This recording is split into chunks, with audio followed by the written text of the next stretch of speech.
This is a video where they took a small portion of the video and tried to use it to make it all about Natalie, when really it's about our rape culture and the reciprocation of it. So I'm going to play this video. I'm also going to scroll down a little bit while it's playing.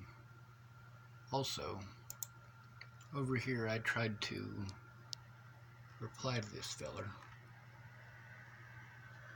And it said, unexpected end of, if I shake it sometimes it'll autofocus. Unexpected end of JSON input. I don't know what that means, but it was when I pressed the comment button here that it did that. We'll see if it'll work this time.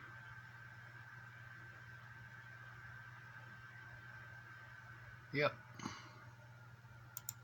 So we shall play this video for you. This is on my YouTube, by the way, or on my Facebook that this guy copied it from. This is how framing works. You just take one little part. It says Sean Schwartz rambling about how pretty and cunty Natalie Bollinger is. Actually, I was speaking about almost 30 women at that particular point in time who were all doing similar things to good men that I know. Some of those women later on said that they wanted to help, but they weren't interested in helping. But we'll play this because it pisses people off. I took a look and got a bunch of free shit for being pretty. You're in a good mood. 10,000 people have posted on your Facebook in the last week about how pretty you are. Literally, you're pretty. You're cute. Now the situation is hypothetical, yet it's not, because it's a conglomeration or amalgamation of many, many stories. Many of the women I know are going through hell. Many of them it's a self-made hell because their lives are about pretty. I know a lot of women who are not pretty. They're unattractive by society's standards, and they don't get the same chances. Meanwhile, I get to hear the pretty women talk about how they did it all themselves, about how hard they worked for what they have. Meanwhile, I was there when they got their start. I was one of the men who helped them. I was the man who helped them move repeatedly, like Miss Jerry.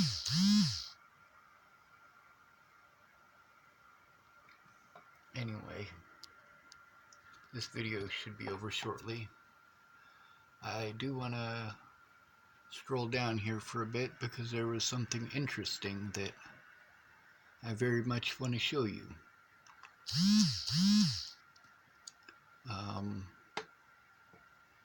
Natalie's friend Bobby is texting me right now. That's what that vibrating is. This guy thinks I'm guilty. You notice all the blue ones? That's me replying.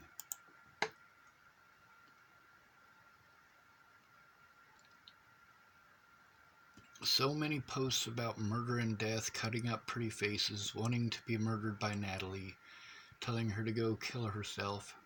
See, that's stuff that is definitely not right.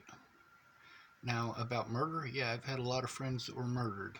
A lot about death, not so much. But it wasn't about me murdering, it was about other people murdering people. People like Spencer Crawford. Says, cutting up pretty faces. Huh. See, this is one of those psychopaths who wants to make up whatever he wants and it magically makes it okay. Wanting to be murdered by Natalie. No, I didn't want to be murdered. I wanted my life to end. Natalie not coming forward and telling the truth was fucked. Telling her to go kill herself. I never told her to go kill herself. But this guy's posting it up anyway. And then it says he is just completely insane. Well, actually, I'm more intelligent than most of these idiots. This guy is a freakish psychopath. This part right here I want you to remember. The freaking psychopath. It says, this case reminds me a lot of the recent Sidney Loof case in Nebraska. The persons of interest in that case are being held on theft, but no charges about the murder. They also went on social media rants. Look that case up. How this guy is probably their buddy. Well, let me tell you about Sydney, Nebraska.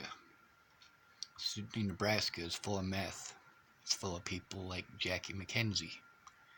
I like Jackie.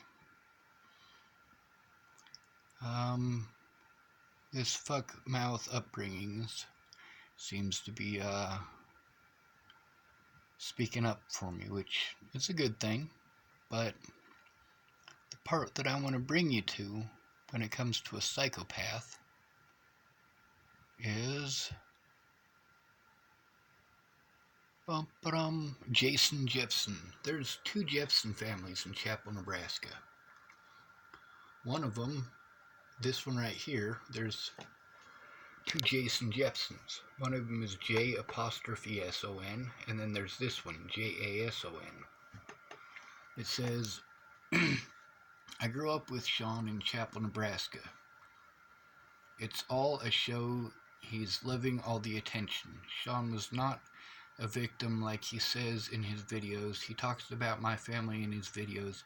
My family helped him more than anyone in that town. That's not true. If people stop commenting on this crap, the show he thinks he's on, then he will stop. Sean will play the victim in every situation, trust I know. Actually, this is Jason Jepson. When you want to talk about a psycho, this is the psycho you want to talk about. His mother, there's a thing from her, a conversation with her on this very YouTube. I typed to him, Jason, I post a video of a conversation between your mother and I on my YouTube. We discuss your meth use, your ex, and many other aspects of what a shitty person you were to your family. From trying to cut Kim's feet off with a garden hoe to shooting at Ashley Olsen. You were a psycho.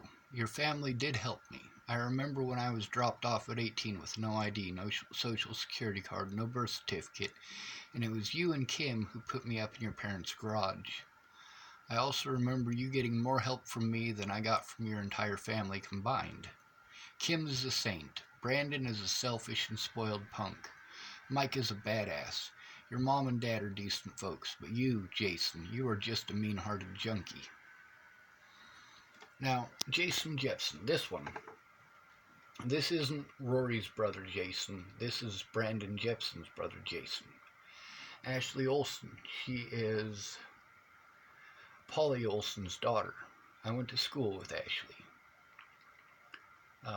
My bully from Lodgepole High School, his name was Dylan Bauer, and Ashley Olsen married him after she got a divorce from Jason. Jason tried to murder his wife while on a meth binge. That's how I knew Jason after high school. He was always on meth. Much like Andrew Witcher, always on meth. Much like Brock Byington, always on meth. I typed, go smoke some more shards and shoot at another ex. Between you and I, you were the only one to try to kill another human being. The only one to shoot at another human being, and sadly, it was your own wife. Now here, he's really gross and mean. You're damn right I'm mean. If a young woman doesn't want a man, any man that is then the right thing to do is to let her go and allow her to live her life. Shit, I drove 1,700 miles to get away from her, and I had no interest in dating her to begin with. Of course, these people have their own shallow opinions. Now it says, if it is found out that he's the one that stole her life away from her family and friends, then he deserves whatever he is going to get. Actually, her family and friends are the junkies that destroyed her life. Her family in specific are the reason that she was suicidal. And those of you who are lucky enough to see the messages between Natalie and I know that. Jason Jepson, this guy right here, he's a piece of trash. He's not a decent person. And you know what? His ex-wife may have married my bully from high school. However, That bully has apologized and shown himself to be a decent human being who is capable of change. Natalie typed that people don't change, but that's not true. You put somebody through enough abuse, you're damn right they're gonna fight back. And you don't get to make excuses. When somebody is forced to defend themselves because you lied, you don't get to play victim. Natalie did play victim. To make her family happy. To make her sister happy. To make her mother happy.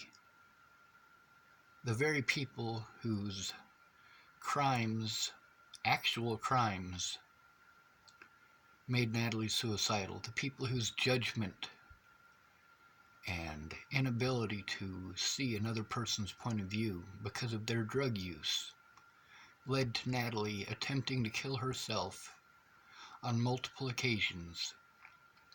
Natalie once told me that she wanted to kill herself 100 times, and thinking of me was the only reason that she didn't. She was 18 when she did that. That was our first actual conversation. That was the first time that me and Natalie actually sat down and became friends.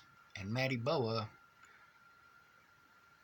was pissed because Natalie had spent 2 hours rambling at me in the Starbucks instead of going and meeting with Maddie Boa like she was supposed to. Now let's finish this up so that I can get back to Bobby. You're so hot. Hey, you're fake as fuck. You are fake as fuck. You eat that shit up. Drama and entertainment. I ditched you because you're fucking pretty.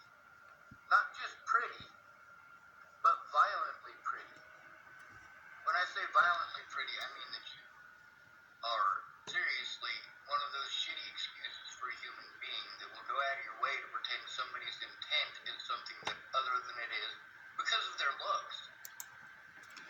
You have no idea how many women I know have called up a decent man for help because they want to move away from a man like Jepson. Little J, not Big J. Or someone like James. Or someone like Tim. Or someone like Ted. And a decent man will rescue them. And then these women, they go back to those very same assholes. And they pretend like the guy that helped him only helped him because he wanted some vajayjay. That's chapel slang for vagina.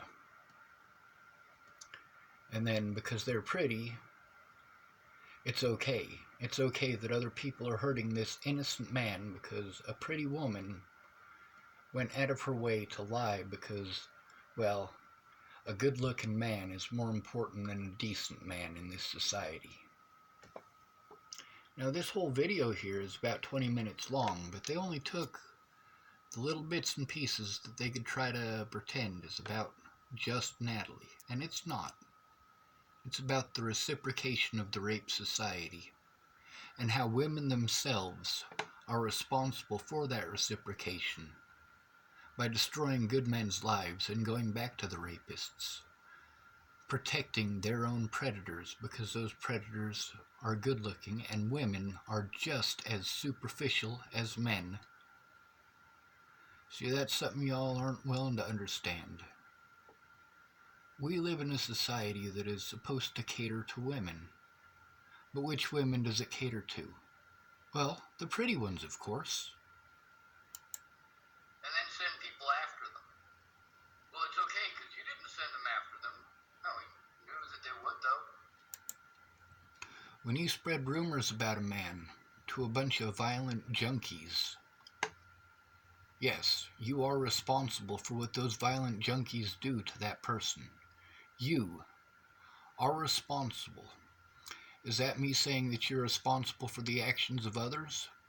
Absolutely, 100%. When you know how men are treated when they're accused of those things, and you allow a man to be harmed who you know did not do those things because you didn't want to tell the truth, Well, if you're not willing to tell the truth, the least you could do is keep your mouth shut instead of spreading lies. The moment you start spreading lies and slander and an innocent person is being harmed for it, you are responsible